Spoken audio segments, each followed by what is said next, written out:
My name is Jason Valdez. I'm with Point Mortgage Doral. We're here to serve everybody in South Florida. Here at Point Mortgage Doral, we're a direct lender with competitive rates and outstanding service. We specialize in residential home loans, including purchases and refinances. I work with several mortgage programs such as conventional FHA. My area of expertise is working with first-time home buyers. My ideal client is anyone active in the market looking to purchase or refinance. This afternoon, I want to share some market news. Rates have gone up again. The rates this week for a 30-year is at 2.96. And for 15-year, we're looking at 2.43%. Okay, closing up that refinance window more and more each day. So if you guys haven't refinanced, now's the time. In 2021, the home sales have gone up 15%, and pre-construction sales have gone up 33% already compared to last year. And our median home prices have gone up to 356, almost up 8% from a year-to-year basis. So question to you realtors, with the inventory being the lowest it's been in 40 years and the demand's rising, what are you guys telling your buyers? Are you guys having them do a full offer price above asking? Are you doing no contingency and appraisals? I mean, the market is crazy out there. And with these crazy times, you got to make sure that you have well-qualified buyers, in order for the contract not to fall through. So at this point, with the market being hot, the rates, yeah, they went up a little bit, about an eighth of a point since January, but we expect the rates to continue to trend low, maybe in the high twos like it is now, and low threes. So, we expect the market to still be really booming throughout the year. And just tips to those starting in the industry. I tell everybody to log in and join as many training classes and webinars as you can. Tell everybody in your tell everybody your contacts list that you're a real estate agent now, and join any networking groups of your choice. I do BNI, and it's great. It works out great. So with that being said, I just want to thank you for your time this afternoon. Again, my name is Jason Valdez. I'm with Point Mortgage Doral. If you want to connect with me and have a one-on-one and I could help you grow your business, please contact me. Also, you can follow me on Instagram at J the Mortgage Dad. I post weekly content on the real estate industry. Again, thank you, Kevin. Thank you guys for your time, and good luck in your real estate journey. Thank you so much. Todd. Thank you. Do you want to put your contact Kevin, info in the chat? Hopefully you can see me. We can. All right, good. Yes, I'm in the house. Welcome, everybody. My name is Todd Weston. I'm a real estate lawyer. We're a gold member of the board, and very active. We have offices in Miami, Fort Lauderdale, and in Boca Raton. Lisa Schatzman, or Lisa Jason, you'll see her, the Coastal Title logo. She's going to do information in the chat so you can see how to reach me. A couple things. The largest and biggest concerns I have recently is when you as agents start dealing with addendums and the language within. You have to be very, very careful of what you're putting in there, because as much as you believe it's being interpreted properly, it many times is not. One of the more recent ones was a seller was to repair or replace a window. Of course, the buyer wanted it replaced. The seller wants to repair it. And whose fault is it? It was the agent who wrote the language. So if you want to be real clear on what his responsibilities are to which party and when it's going to trigger, and that happens a lot too when you do these extensions on the mortgage, the loan approval attainment, and the extension of the time period. Sometimes people will put just to extend the closing date. And so think it out. Don't lose the deal because you didn't put in the proper language. If you extend the finance date, you have to make sure that what the contingencies are really, and not that you just made it so the closing dates can be extended. It's happened time and time again. It happens when there's repairs to be done and inspections. One in particular, which really had me concerned, was they did an inspection. Prior to the inspection period ending, they put in the addendum that the buyer is moving forward with the transaction. Now, that may be construed as waiving the inspection period. when actually it is, we argued it and turned out that we had plenty of inspection time period left, and we continued to go forward in that vein. But it could have been and turned around on it where that agent closed the period for inspection. Turned out a buyer wanted to back out, you couldn't have done it. So there's time and time again, all sorts of things that you have to do. One of the things I implore you all to do is reach out to me. I'm going to put my cell on the chat line.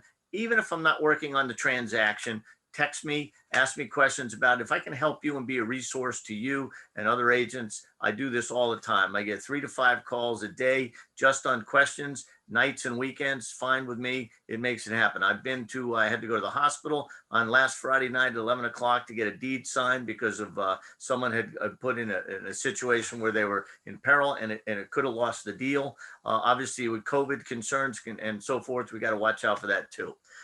So again, my name is Todd Weston.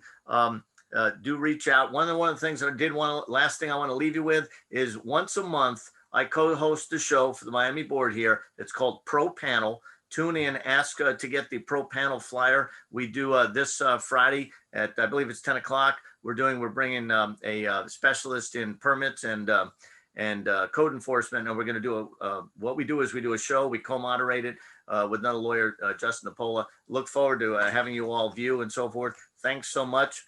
You all have a great program today. Sandra, of course, I saw you at the WCR recently. Welcome, and good to have the opportunity to be a sponsor. Thank you. Awesome. Okay, so I guess we can get started, right, Kevin? There's no one else? Yeah, you're clear to close. Awesome. All right, so welcome everybody. Thank you so much for joining us on our MLS Etiquette class. I'm Bethany Martinez. I am your 2021 YPN president, and I run a team of about 7 agents, and I'm a realtor with Related ISG. And I've been practicing real estate for about 7 years, but more importantly, I've been volunteering with the association and serving on the board for the last 5 years, actually. So I'm really excited. And today we put together this course that's gonna take you through all the things that we've learned. We basically are out there every day in this industry, just trying to be better. And there's definitely a standard that we want to hold. There's definitely a way to practice real estate. And it's the simplest things sometimes that makes the biggest difference. So we're just going to go over some of the complaints that we received at the board level on day-to-day operations, and then some of the things that we see as we're out there selling, and we've compiled them and we're going to share them with you today. So Chandra, introduce yourself. Well, hi, everyone. Thanks for being here today. My name is Chandra Etienne. I am your 2021 YPM president-elect. And I've been serving on the board not as long as Bethany, but this is my 3rd year on the board, and the both of us serve on the local, state, and national level. So honored to be able to do that. I do run a small team here in Miami and have been in the industry been doing this full time since 2012. So it's been a little bit. But yeah, I'm very excited for us to go through all of this, and hopefully everybody will learn some amazing things that we can implement into our businesses immediately. Amazing. All right. So a few of the things that we're going to be going over is clear cooperation and advertising, what that looks like, property inputting listings into the MLS, best use and practices for the MLS, how to avoid fair housing violations, MLS photos, and then some of the common complaints that we get. Again, all of these things sound, they sound like you would know, right? But a lot of the time, we're still getting simple complaints through the association about things as simple as photos, right? Putting proper photos. But what I'm going to start off with is clear cooperation and what that means. We're constantly sitting through webinars and panels from our board to kind of make sure that we're doing things properly, right? And clear cooperation is when we are talking about properties that we're going to be selling on the MLS prior to even doing that, right? We all know about that whole coming soon operation and how they've grabbed a hold of that. But clear cooperation is just acknowledging what you cannot talk about until the property is listed.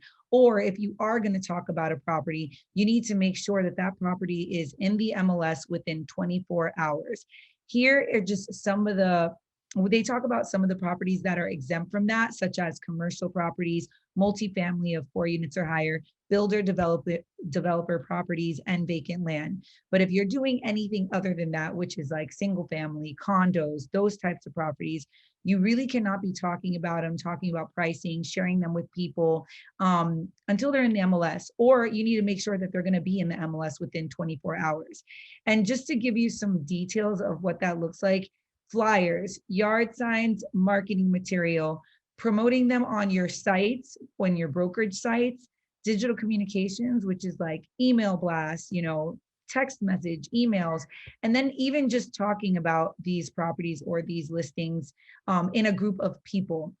You can't do any of that unless the property is listed, right? So we just want to make sure that you're out there, you're following these rules, and that we're all working together to just hold a level of standard that we can all be proud of as Miami Association Realtors. And so this also refers to coming soon, right? So coming soon listings must be entered into the MLS within 2 business days, right? Properties listed in coming soon cannot be shown by anyone. And that's, we're including but not limited to the seller, listing office, agents, until the status is active.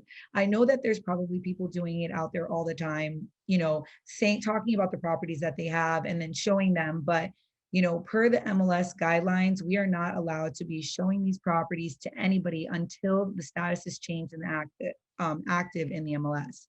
And listing participants must show any and all offers to the properties listed as coming soon, but you're not even allowed to accept any of the offers until the property is active in the MLS. Coming soon listings cannot be publicly marketed. They cannot be, the listings will not be syndicated until they appear in IDX.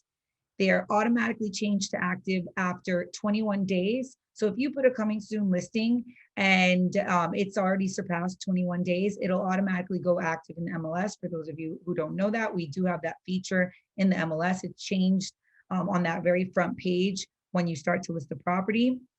The days on the market, the days on the market aren't going to be calculated until it changes as active, and properties may be listed as coming soon only once per year. So if you had a property and you took it off the market and then you put it back on the market in that year, just know and be aware that it can only be a coming soon listing once per year. And then if you want more information about coming soon, you can just go to miamirealtors.com/coming soon, and it'll give you all this information there in the link, just to make sure that you are following all the guidelines. And this took place last year on the 27th, 2020. So for those of you who don't know about that, that's when it happened. Okay, Chandra, take over. All righty. So fair housing, very huge topic recently, not only at our local and state level, but definitely through NAR as well. And this is very important for us to understand the Fair Housing Act and how it relates to MLS listings. As we go through the presentation, we will touch on some things that we should try to avoid, some words, descriptions, and things like that when we are inputting information and remarks and things like that into the MLS. But the Fair Housing Act, basically, we just can't discriminate in the sale or rent or rental of housing, including individuals seeking mortgages, housing assistance, or anything like that. Hopefully everybody here knows that we can't discriminate against race, color, national origin, religion, sex, familial status, and disability. I'm not going to read this verbatim, but just wanted to throw this out there to make sure that we understand that this definitely ties into the MLS as well. Next slide. So Miami Realtors is very committed to fair housing. We have on the website, you'll see a list of different things that Miami Realtors has done in order to make sure that they are committed to the practice of fair housing, especially here in Miami. So if you go to our blog at Miami Realtors, it breaks down everything. So yeah, you can just go to the next slide. So the declaration, this is from NAR, and I don't know if you guys know this, but as members of the Miami Association of Realtors, we are a part of NAR as well. So this is a part of the declaration as part as being realtors of NAR. So we have to provide equal professional service regardless of race, color, religion, gender, sex, disability, familial status, national origin, sexual orientation, gender identity of any prospective client, customer, or residents of any community. And we have to make sure that we are always up to date with the fair housing laws and practices to make sure that we're always being our best and we are improving the clients' and customers' opportunities in business. We need to make sure that we are also keeping all of these things in mind when we are doing advertisement on and off the MLS. We need to make sure that we are not going to be complicit in people who do not oblige to fair housing, and we're not going to tolerate that. At least I know I don't. So yeah, we just want to make sure that we throw this out there because we need to make sure that we implement all of these things when we are listing properties in the MLS. Next slide, please. So MLS descriptions. It prevents us from making and printing or publishing any statement, notice, or advertisement in connection with the sale or rental of housing, which expresses preference, limitation, or discrimination based on any of those protected classes. So a general rule, when you are putting in properties in the MLS, describe the property, don't describe the person, don't describe the ideal tenant, the ideal purchaser, don't describe anything about the seller or the owner or the neighborhood. When we continue through the presentation, we'll give more detailed examples of what not to say or what not to input into the MLS. And when providing location, you shouldn't necessarily reference specific places of worship or anything racial, ethnically or religiously identifiable institutions or locations. So for example, you would say a place of worship, not necessarily a Catholic church. So that's just a quick example. Next slide. So when these are just some examples of words to not use in the MLS when referencing people, okay? It's so crazy because when we were doing this research and I saw able-bodied, and it reminded me of a lawsuit that I knew an agent in my office was going through in 2016 because she put in the MLS description that the house was walking distance to something close by. And, we're in an industry, unfortunately, where some people like to find things that we do wrong in order to sue. And that's exactly what happened. An attorney found the listing description because these remarks syndicate on other sites, which we'll go through as well, and was able to not only sue the agent, but also sue the brokerage because the attorney basically said that they were discriminating against disabled people, all because she put that something was in walking distance. So keep these words in mind when you are putting in descriptions in the MLS. And then again, location descriptions to not use, near, walking distance, the quality of a neighborhood or a family neighborhood, the best school district. These are things that you want to try to avoid. Family neighborhood. I know that sounds crazy because if you're listing a big house and you can imagine children living there, but it's like, who's to say that a single person can't come and buy it and later on, or decide not to even have a family or decide to start their family 10 or 15 years from now. We just want to make sure that we're not using any descriptive words that may appear as if we're discriminating against any of the protected classes. Next slide. And our words have power, so please use them wisely. Avoid any descriptions of race, religion, sex, handicap, familial status. And I know this sounds redundant and I sound like a broken record, but we see it all the time. I see very often in the MLS remarks, like describing a property, like perfect for, a new family and things like that. And it's like, you can't be putting things like that. Single people can buy houses too. Okay, so choose your words wisely, they have power. All right, MLS photos, which is something that we come across every day. We're getting photos sent to us on the daily of, is this even allowed? I mean, I'm sure you guys are practicing out there. You're searching through photos. You see photos of families, dogs, realtors in the photos. I mean, we really want to be better agents, you know? I mean, if you're taking on this listing and you're doing your seller a service, let's do it right. It's not an expensive cost to get professional photos, and it definitely makes a difference. This is just an example of an Instagram post, what it looks like, you know, when you actually use a professional photo and when you try to do it yourself.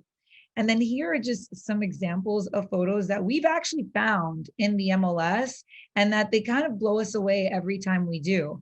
You know, like someone laying in the pool. And I mean, the picture of that bathroom. And I know I'm seeing $1 million listings with iPhone photos. And I think sometimes that's what blows us away. It's really hard for us to gauge who puts what photo and to regulate that. But that's why we want to do classes like this, just to educate you guys on how to just do better overall. I mean, we constantly get pictures of agents in the photos. And sometimes they're waving, sometimes they're just hanging out. Clearly, it looks like they took it on the phone, but this is just not how the Miami Association wants to be looked at. And this is why we want all of you to just do better, hire a professional photographer when you're doing your listing photos. This was really funny. And as crazy as it is, like, this is actually a photo found in the MLS. I believe you found it, Chandra, right? I mean, you have a bathroom, you have a picture of some like dog poop on the floor.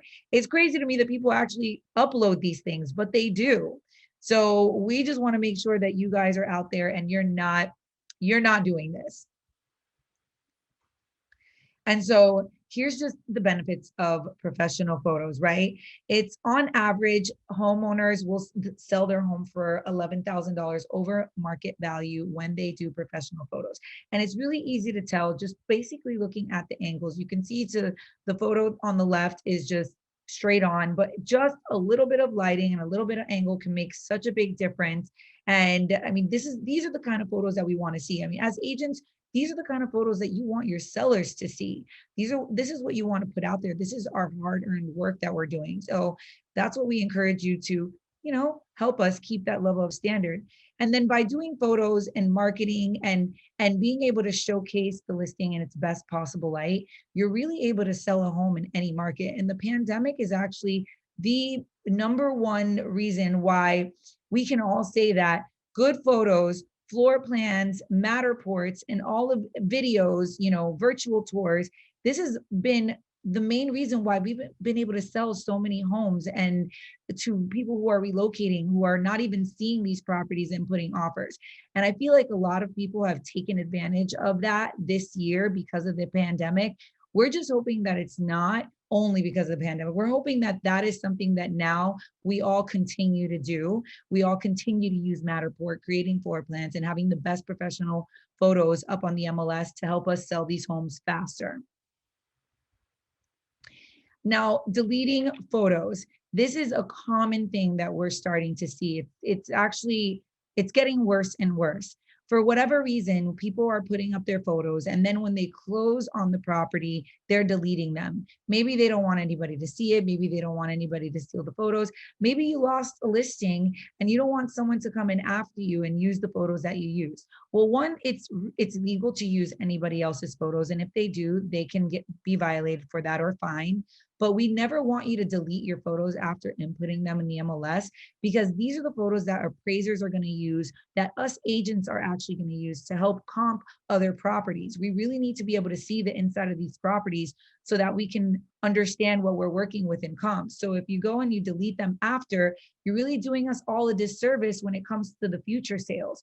Appraisers actually need to see the added value on the inside of the property, what has been done, what has been remodeled. That's what they use. And when they don't have that, they're not really able to give us their best value. So we just hope that everybody understands, do not delete your photos after you close, even if you've lost the listing or it didn't work out the way you wanted to.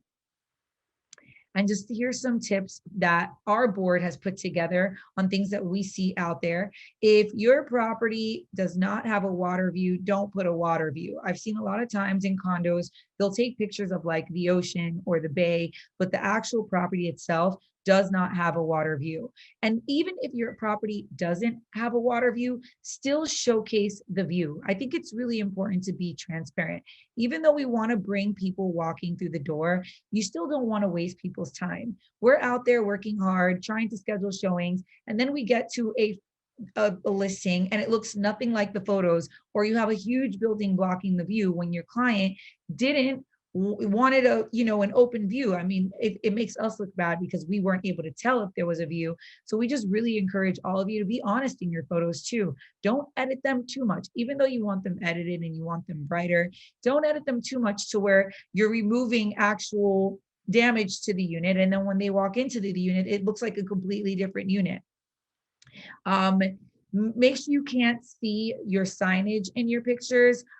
It's actually frowned upon. We don't want you putting like your real estate signs or your photos or your numbers in the pictures. We want to be fair to everybody else, since these properties syndicate onto all sites. We want to give, all of the agents an opportunity to be able to sell your property. So we ask that you do not put your photo or your listing information or you as the agent in any of the photos. And do not take any of the photos that we can see you in, which I already discussed. So the Miami Association has put together a program. It's the Miami Preferred Photographer Program. And these are agents that have already been verified, that have signed up, and they're ready to go. They know how to shoot. They come qualified. You can easily find a photographer there if you don't have one. And if you have a photographer that you love, you can actually have them apply for this program so that they can be accepted into it. And then also other agents can use their services. All right. So here are some of the most common complaints that we get from the MLS. One being the lack of responsiveness from listing agents, not following the showing instructions, listing showing as active when it's not, which I think we know is a huge problem. Agents directed to use showing time, but the showing time was never set up by the listing agent. Agents not reading broker remarks. The broker remarks are there for a reason. Some agents aren't utilizing them and some agents aren't reading them. But we encourage all agents to actually fill in the broker remarks with any instructions that you have, whether it's go to showing time. And then we encourage everybody to actually read the broker remarks before calling the agent, before scheduling a showing. Listing agents are not using the attachments function to share relevant information. Inaccurate monthly association dues are listed in the MLS. Signage, which we already went over, in listing photos. And when photos are taken with all these different kinds of lenses and using all these different filter features, that most of the time confuses us. Okay, Chandra. All righty. So we all know that the data is only as good as the people who put it in. So poor remarks are a reflection of the listing agent. And you'll see this in the next couple of slides, just so that we can have it ingrained in your brains, how important this part of the MLS is, right? So we need to know what is actually included in homeowner and condo associations, okay? Like it's bad when if you notice in the last slide, one of the most common complaint that the board has received is lack of responsiveness. So imagine you're a listing agent that does not even respond to inquiries, but you're not even putting in the accurate information in the association fields in the MLS. It's just a recipe for disaster, not only for you representing the seller, but for buyer agents representing buyers, like where it makes it very difficult for us to transmit information to our clients, for us to get what we need. The commission for buyers agents, transaction agents, and non-reps should not be different, all right? So know if there's actually an assigned parking spot or if it's a deeded parking spot. This was a very important thing. I don't know how many times we've gone to let's say like one of the smaller associations. They tend to be a little older. Broward tends to have them. And you think, oh, you have 2 spots. No, it's just 2 spots that are deeded to you. It's not necessarily assigned. This is so important for buyers to know. And when it comes to single family homes, please mark correctly if the home is on septic or if it's municipal. This was a very important tip that one of our board members shared with us, and basically saying that if you mark it incorrectly, you can have a huge problem down the line, especially in the middle of the transaction. Know the difference between adjacent square footage and living square footage and actually input them correctly. When you're putting in new listings in the MLS, if you use the folio number or the you have the property info pulled in directly from like the tax records and stuff, it should automatically adjust it and put the proper square footage. But if you know something is different or it's off, or maybe it's not reflecting yet on the tax records, please put it in there, or at least put in the broker remarks that, hey, it hasn't been updated, but actually it's 400 square feet more, or whatever it may be. State in the MLS if there's anything done without permits. This stuff has to be disclosed, especially if you know. You cannot withhold this kind of important information. And do not state if any exterior upgrades were done on the house if they were not done with permits. Bethany, do you want to quickly touch on that?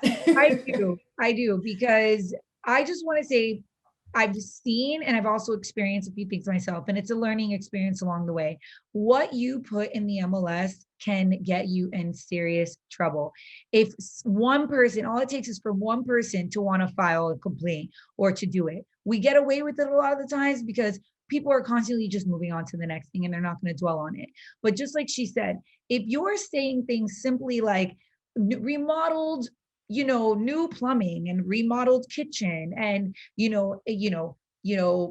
impact windows, new roof.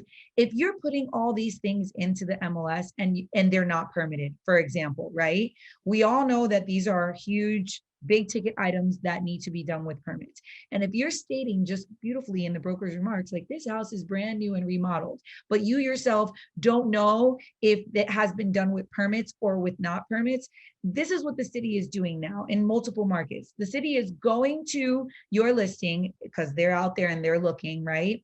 They're taking your listing and your broker remarks and they're looking at, oh, newly remodeled house. Then they're searching the property records and the Miami-Dade records for permits. And then they're realizing that this house is fully remodeled, but we don't have one permit pulled. And then they're violating your property.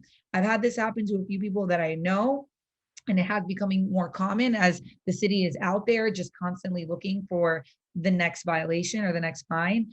And you can also be held liable for putting things in that MLS. Like, let's say you make a mistake and you put septic tank or no septic tank. Yes, it is the due diligence of the buyer to check these things in their inspection period, but you do leave it an open doorway for you to just to be noticed as someone who didn't do the proper due diligence when listing the party. Because if you say no septic tank and there is, and let's say the septic tank has a huge issue with it, there's a reason for you to be at fault, right? So that's why we just want to be so careful with what we put into the broker's remarks, especially when it comes to the condition of the home, especially when it comes to whether something was remodeled or done with permits. We want to leave no room for error. So if you don't know, have your client fill out a seller's disclosure, and then also be very careful. If your client doesn't know, just be careful with how you portray that to the public, right? Because everything can come back to you, especially if it's in writing.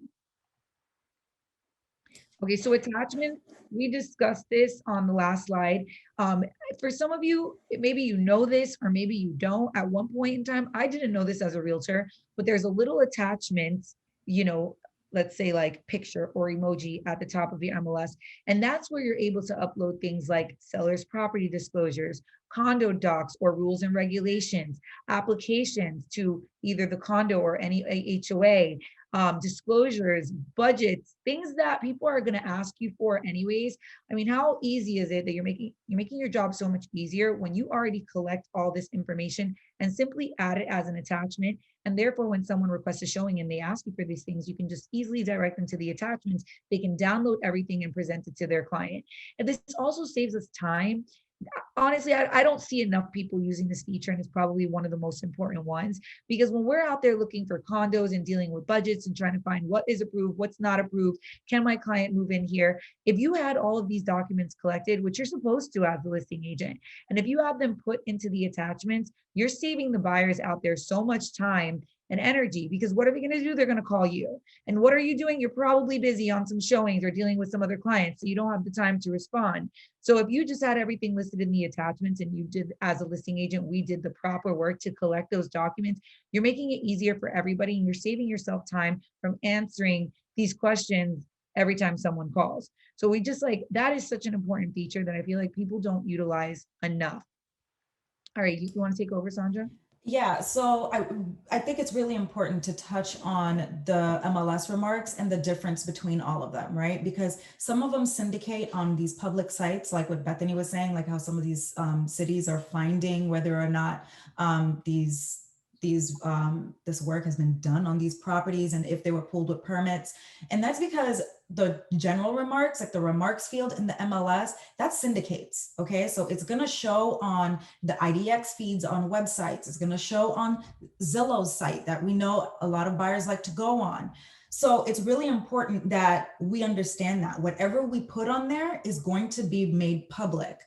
And this is where you also want to showcase the property in its best light. This is where you want to be telling a story about the property, again, because it syndicates. Now, the broker remarks is more so used to communicate information that you want the selling agent or the buyer's agent to know. Okay, so when the tenant would be moving out, or, you know, if there's any open permits that you're aware of, that's where you would want to put that. This part does not syndicate on third-party sites. So if somebody's on Zillow, a random buyer's on Zillow, they're not going to see broker remarks. Only agents who are using the MLS will see broker remarks. And then the internet remarks, you just want to make sure that they're short and sweet. The MLS only gives us about 150 characters. This also syndicates. So this is really important because whatever you put here can be used against you. Again, it goes on other public-facing sites. And our association is, we're in a very big international market. So our MLS feeds actually syndicate on hundreds of websites. So be very cautious of what you're putting here and who your audience is. Remarks is the general public, broker remarks are other agents. So keep that in mind. And it's like, you know, we want to utilize these fields. Don't be scared of them. Yes, everything can be used against you, but at the same time, you can actually give an agent direction on, hey, this is, you know, what to expect when you get to the property, or hey, you know, it's just like, we should use it more. We should be able to guide everybody to our property better, or let them know about those things that maybe you didn't want to talk about, or if, you know, how many complaints do we get of people not answering the phone, right? So if you just have simple key points, bullet points that you want to share, and you're maybe that agent that's too busy to answer the phone, utilize the broker remarks, because that's what it's there for. So I believe we pretty much touched on this, right? Yeah, it's just basically, so we're basically definitely not supposed to do that. I'm sure we've all seen. Absolutely. And I think the biggest thing on this slide that we really want to focus on is, you know, here we have a lot of associations, and I get that, but we can't be putting things like the association has a minimum credit score. We are not allowed to discriminate against potential clients or customers who are on Section 8. That is completely illegal. That's a complete violation. It's discrimination. It's against all fair housing. So we can't be putting this in the MLS. And I don't know how many times I see it, like, oh, Section 8, okay. Don't even put that. It's supposed to be okay. You know, don't even mention Section 8. This is not something that we can discriminate against. And yeah, just make sure that you're not putting things that's going to attract or make it seem as if you're trying to attract just specific people for a property. That's, I guess, the biggest thing about this slide, especially Section 8 in this market. Everybody has heard about the lawsuits and things that are happening, right? There were people going around just calling realtors and asking, hey, you know, I have a Section 8 voucher. Can I rent your unit? I mean, that was a huge lawsuit that went around. So they're always constantly trying to test us as agents. And another thing about the minimum credit score and whether you have a background or not, right? You're actually not allowed to answer that question. If someone says, I want to put an offer on your property, but I have something on my background, will I get accepted or denied with XYZ on my background? You as an agent are not allowed to tell them anything, even if you know.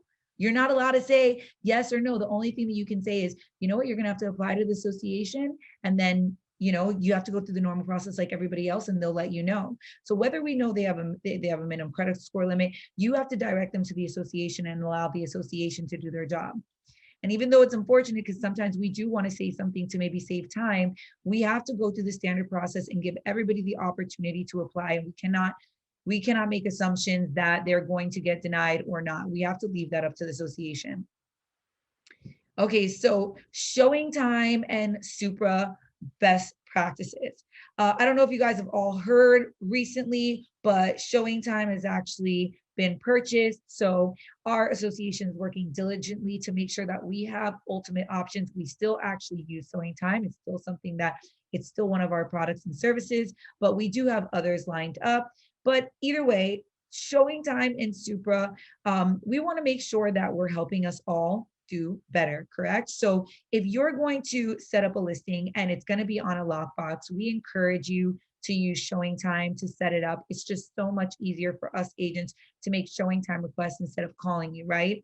And then making sure that your Supra is activated, that you download the app, and that you have the proper lockbox, right? A lot of the times when I meet new agents, I'm always like, make sure you set up your Supra and set up your lockbox, right? Because if you don't have a Supra and that property is on a Supra, you're not going to be able to show it.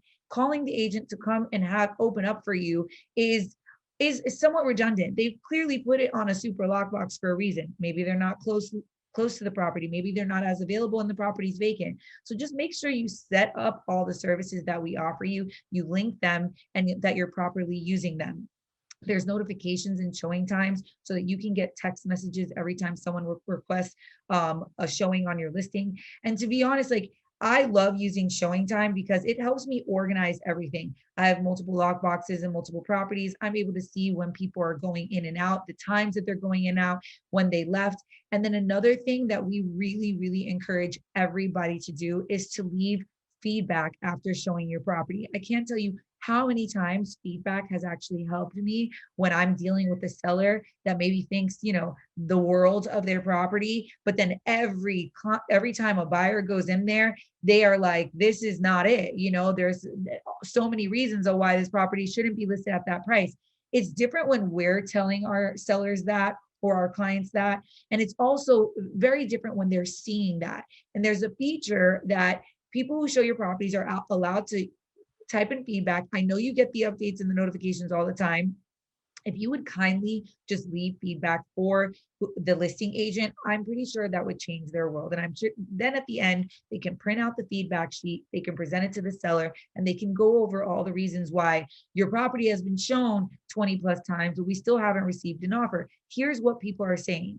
So that's a feature that I feel like we also don't use enough, and it's a really amazing feature. There's also another feature where you can add your buyer or renter, whoever you're showing, into showing time, and you're able to track all the routes that you have with them. You're also able to track the distance to each property and when you're scheduling showings and how to coordinate them in the best route. And then another thing is, if you get to a property and there is an agent showing, don't allow them to give you the key, right? We want people to put the key back into the lockbox, close it, and then have the other agent go request a showing and do the normal process. Chandra's mentioned it. I've mentioned it. There's tons of times that I've gotten to a showing and I'm waiting for the agent to come outside, and the agent will come to me and say, hey, here's the key. You can just go in. And I'm like, no. You lock it up, close it. I'll go in there. I'll unlock it myself and I'll get the key. And that way we can really track who's going in and out of the property. Again, little things that maybe you know, maybe you don't, but these are things that we're coming across a lot often, and we want to make sure that we're sharing them with you guys. And if you need to cancel and reschedule showings, you can also do that in showing time. And just, make sure you register your lock boxes. If you have multiple lock boxes, there's a really cool feature where you can register them to the property. So that way, if, God forbid you lose a lockbox, you can't find one, you can always backtrack on what property it was registered to. Those are just some tips with showing time and Supra. All right, Chandra. All righty. So here's a list of some stuff that we were able to get from some of our fellow board members in regards to being a listing agent and inputting listings. So we touched on this, but definitely use the attachment features in order to have like pre-filled condo writers and things like that. Application packages and condo rules. We want to have that. please, if you have the association information, which I hope you would as a listing agent, please put it in the broker remarks. There are, sometimes you can find it in my condo plans. If it's not in there, just please put it in the broker remarks. Find out ahead of time if the building has reserves, if there's any active litigation against the building, if the renter occupancy is low. This is so important. I don't know how many times we have to, I mean, sometimes we know. The more deals you do, you'll know what buildings are able to do 0%, 3%, 5% down and things like that. But sometimes you just don't know. It might be your first time doing a deal in a building or something like that. And it's very unfortunate that sometimes you call a listing agent and they don't even know whether or not the building can do 5% down or if it's FHA approved or whatever. So that's really important. Don't put that the building is FHA approved or that the unit is FHA approved if it is not. I can tell you from now, most of them are not. So double check that, please. You cannot put in the MLS, even under the broker remarks, if the association has a minimum credit score. We said this before, but please, please, please, we're just gonna keep reiterating certain things because we see it that often. And again, Section 8. And make sure that you are not, again, trying to steer in your wording. Sometimes it is completely, you're not even aware that you're doing it, but just be careful with the words so that you're not trying to attract or deter particular crowds.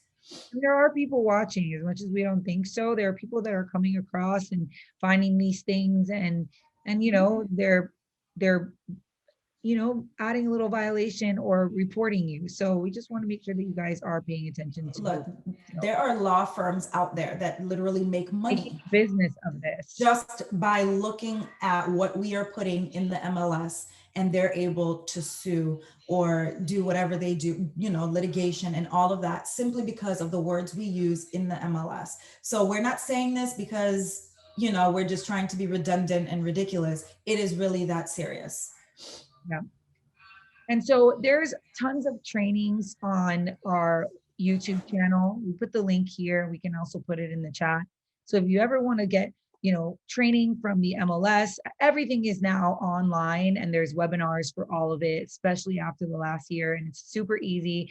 We have so much value and information for the Miami Association of Realtors, and we try to make it so accessible to all of you. So here's just some links of where you can find all of our trainings on YouTube and the calendar to see, like, you know, with the schedule of the live ones. And then I believe, okay, so just going over, this is our upcoming class, Farming with Danya and Catherine. So we encourage you guys to all jump in on February 24th at 1 p.m. And we'd love to open it up for anybody that has any questions regarding anything that we went over. I'm not sure, but if anybody has any questions, we're here to answer you.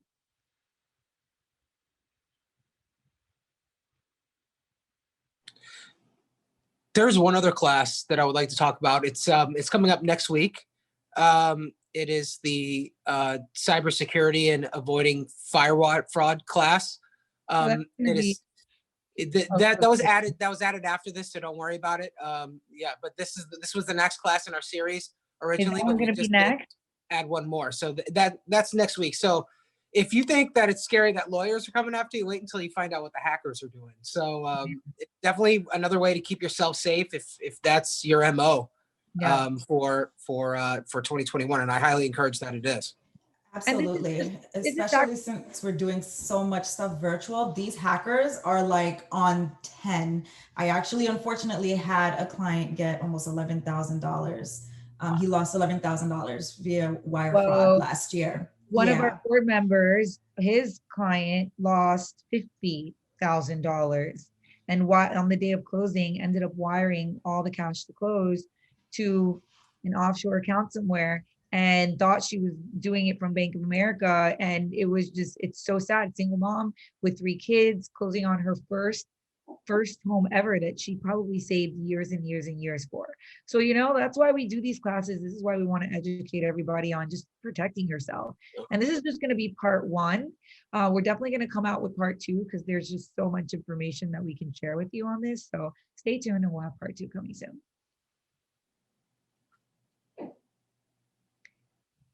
All right. So I'm just looking in the chat. Kayla said, wow, that's scary. So if you guys don't have any questions, this is it. You can always reach out to Chandra and I, follow us on social media. Make sure to follow the Miami YPN page. We're constantly posting all of our classes. And we also want to encourage everybody to become a Miami YPN Pro member. You get access to all of our classes. You'll get access to our masterminds that we're going to be hosting. And our first one is going to be at the end of this month on the 25th. So I'm sure Kevin will be sending an email out to that. And that's going to be to all of our pro members. We're coming up with some really amazing, cool ideas to host pro member masterminds to engage and be able to meet with you guys and share. So we hope all of you take advantage of that and sign up to become a pro member. Very safe and intimate, in case anybody is concerned. Yes, very We're safe. very safe and intimate. We're working on that. All right. Well, that's it. Thank you so much, guys, for joining us today. Yep. Yeah. The next event, the first mastermind is coming up a week from tomorrow. So put the 25th on your calendars if you're a YPN Pro member. If this is an event that you would like to attend, join Miami YPN Pro and you'll be eligible to join. Yeah, it's great. We have 3 amazing speakers. We have an amazing venue coming up, and then we're gonna do a little safe gathering after. For sure. All right. Well, thanks everybody for attending this class. We look forward to seeing you at the next one. That'll be next week. Have a Same great time, same bad channel. Bye, guys. Later, y'all. If I find my way home, yeah. Wouldn't it be crazy? Oh, but you still amaze me. Wouldn't it be crazy? Oh, but you still amaze me. Wouldn't it be crazy? Oh, but you still amaze me. Wouldn't it be crazy? Oh, but you still amaze me. If I find my way home, yeah.